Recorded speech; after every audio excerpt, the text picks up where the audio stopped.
to give me a date that Alexander Ovechkin scores the 800th goal of his NHL career.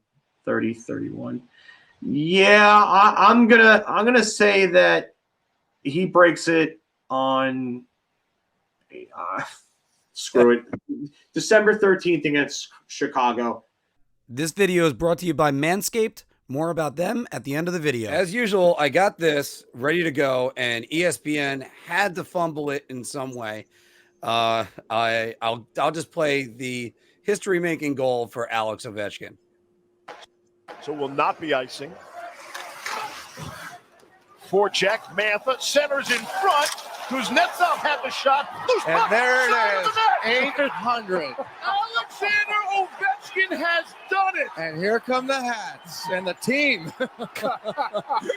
I got to crack up about that, guys, because Chris Chelios obviously is not a play-by-play or color analyst guy.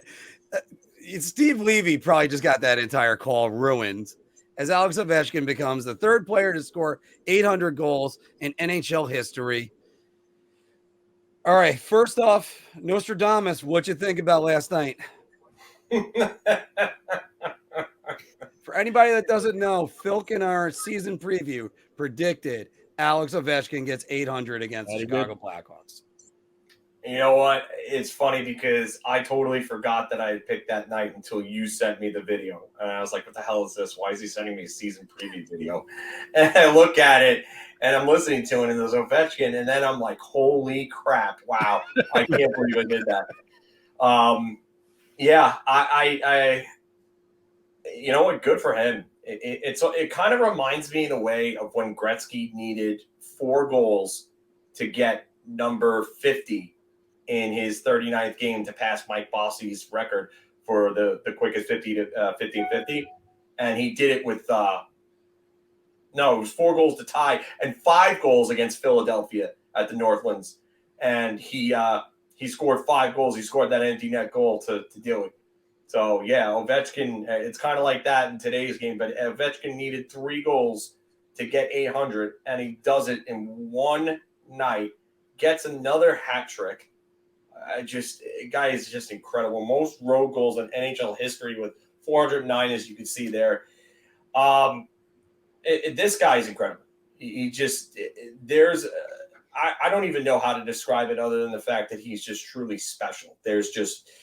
I just remember watching him for the very first time in the World Juniors back in Center Ice, because like back in the day, Center Ice used to have the World Junior coverage before they went to NHL Network. And I watched this guy, and I was like, this kid's like 6'2". He's like 195, 200 pounds already. I'm like, this guy's going to be a monster at the NHL level. Then he goes, and I get to watch him at the World Cup in 2004 before the lockout. I'm like, wow, this kid's definitely NHL ready. Like, he's going to be everything is advertised. This guy's going to be elite. Then everything comes back. And I'm watching his first game against Columbus because I'm tuned into this, just like Anthony probably was. And I'm sitting there. I was like, this guy just blasted too. This guy's just going to be incredible.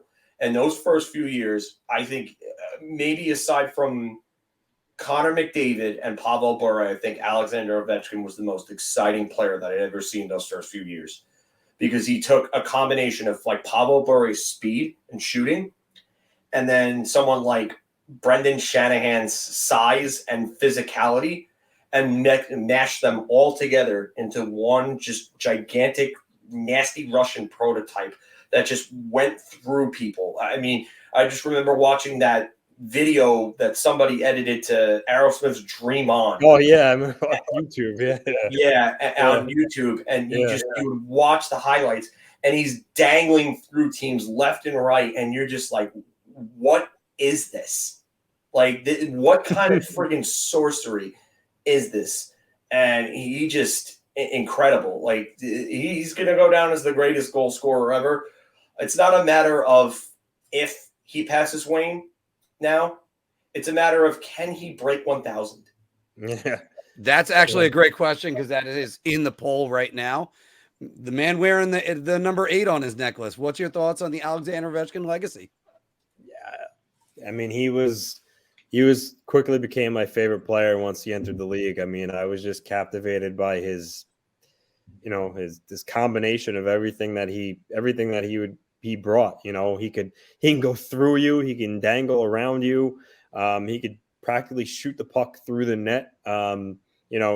He would blow you up with a hit. I mean, he was must see TV, and I see now why Rick Dudley in Florida tried to draft him in 2003, but the league wouldn't allow him to do it. He tried to make a case of being that it was something with a leap year that he should have been eligible, but he really changed the course of the Capitals franchise. I mean, they were a really bad team, and he got there, and first year or two was rough, but he really brought them respectability again, and it was just such an exciting time, especially him coming up with Crosby too in the same year, and the rivalry they built, and right away.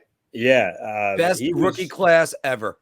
I kind of said, Ovechkin and Crosby coming to the league that year kind of, saved hockey, because they were just coming out of the lockout, and they really, injected a lot of excitement into the league again. But man, Ovechkin, he's morphed and changed his game through the years as he's matured. He's not as reckless anymore. Granted, he's older. His body won't hold up like he did when he was, 25. But the fact that he was just so consistent with the way that he could still score at the level that he does. I mean, 50 goals last year at the age of 36, and now he's 37, and he may score over 50 again. It's just unbelievable. And, the funny thing is, there were a couple of years back where I think it was a year or two where his numbers really took a dip, and everyone's starting to say, is Ovechkin, what the deal is. 2011, 2012. Yeah. But then he's come back since, and he's shoved all that down everyone's throats who doubted him, because he's back to the level where he was prior to that. He's just, and I think that just goes to show his understanding of as he gets older, you have to change maybe your habits, the way you eat, the way you train. I'm not going to speculate. Maybe he got a little lackadaisical with his work ethic, and maybe in the off season those years. But whatever he's done differently since then, he's been nothing short of amazing. And it's now he's one away from Gordie Howe, which he's certainly going to do. And I think I don't really think, like Felix said, it's not really a matter if anymore if he passes Gretzky. It's just a matter of how much higher can he go. And Phil brought up 1,000. PK Subban last night after the game threw out a number, and he was saying that he thinks it's possible. And that would just be mind-blowing to me if he could still manage to score 200 goals. But, his contract after this year, his contract is up in 3 more seasons. So depending on how long he wants to play, I think the sky's the limit for him. Well, also, I just threw up this stat. Most games to score 100 goals in his career was 190 between 500 and 600. So You're talking about a guy that needs 2 seasons to score 100 goals. If he plays 4 years at that rate, that puts him at 41, 42. He might do it. And I've said before about him, he's got the Brett Hull ability of just finding the open spot and just rifling it. So once his legs go, he's still there. Now, first about him and his performance, because he really fits in the mold of the many, many, many players that came before him. Steve Yzerman with Scotty Bowman, and Mario Lemieux with Scotty Bowman, Ken Hitchcock, and Mike Modano. Great players that were great offensively, and then their defensive coach comes in and says, you got to sacrifice a little offense for the defense. And he's still putting up 50 goals all the time. He's a guy that still has his niche. The thing I just think 2018 really brought front and center to me was his likability. Like, I always thought his likability was there, and it was there. It was just, he wasn't on my team. That's why I hated him. And he always scored against the team I rooted for. And there's so many players that could say that. Oh, first of all, by the way, Sidney Crosby and Alexander Ovechkin could say that about the Philadelphia Flyers.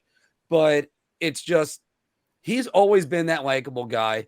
Ranger fans, you might remember 2015, after that hard-fought Game 7, he's shaking hands with Lundqvist and says, you guys were great. Go win the Stanley Cup.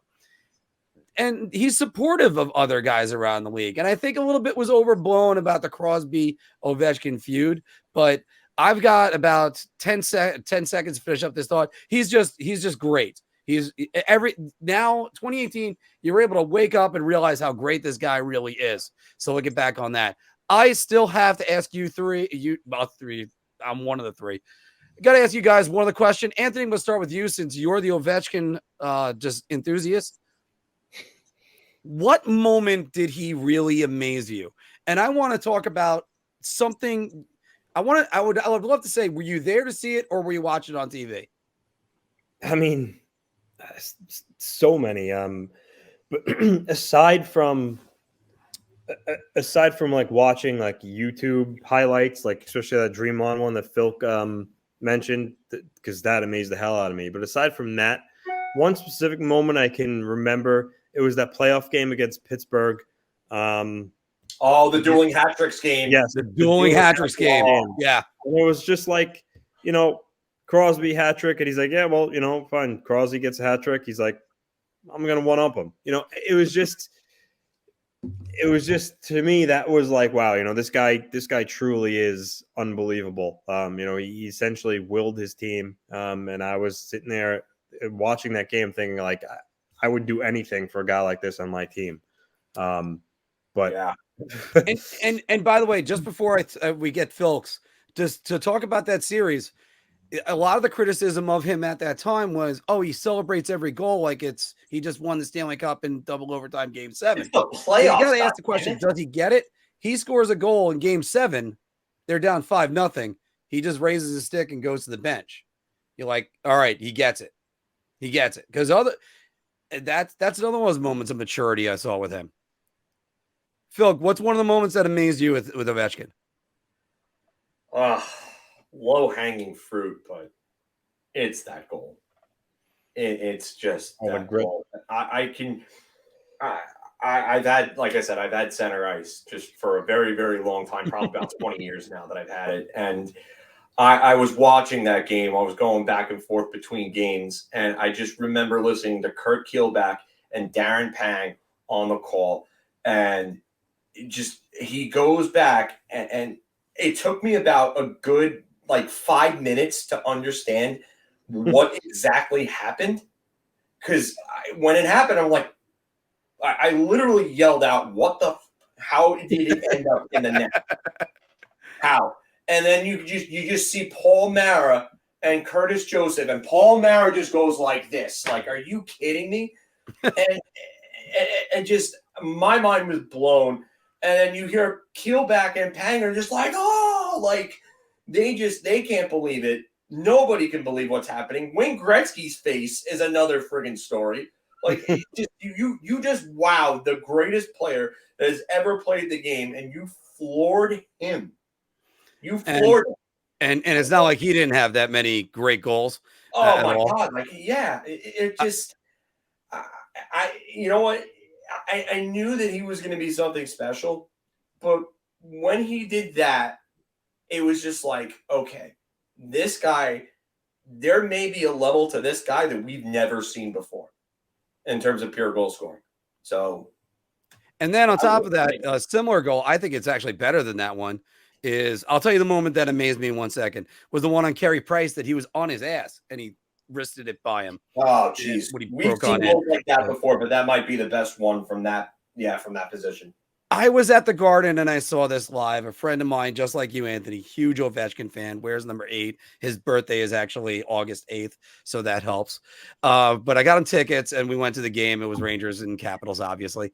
And he goes inside, outside on Michael Roosevelt and one-hands it top shelf on Lundqvist with under a minute remaining. And I remember that game. Second. And I'm watching that and I just went, did he just one-hand that top shelf? Yep. It's almost like the Sidney Crosby. That was 08, 09, somewhere in that range. Yeah. I want to say it was 09 or 010 was one of those. But it was amazing. That's what these guys, because we're going to do one of these episodes for Sidney Crosby eventually. I mean, these two guys are going to go down. To use the word generational player, I think we're underselling them. So, but we got a lot more we got to cover for you guys. So what is your favorite Ovechkin memory? Go ahead, say it's beating the Capitals for the Islander fans and the Ranger fans. That also all works. Throw it down in the comments below, because guys, girls love a man that's well groomed. So check out Manscaped and their family of products. They have you covered from head to toe, from the lawnmower to the weed whacker, because you don't want to look like a fuzzball. Go to manscaped.com, put in promo code BAH for Big Apple Hockey to get 20% off and free shipping. Please like and subscribe to our channel. We have a lot of great hockey content and an entertaining interactive podcast. So check us out and our library of videos. If you like that video? We got a lot more. So check out any of these that are right over here. And don't forget to like, share, and subscribe. Your ideas are intriguing to me, and I wish to subscribe to your newsletter.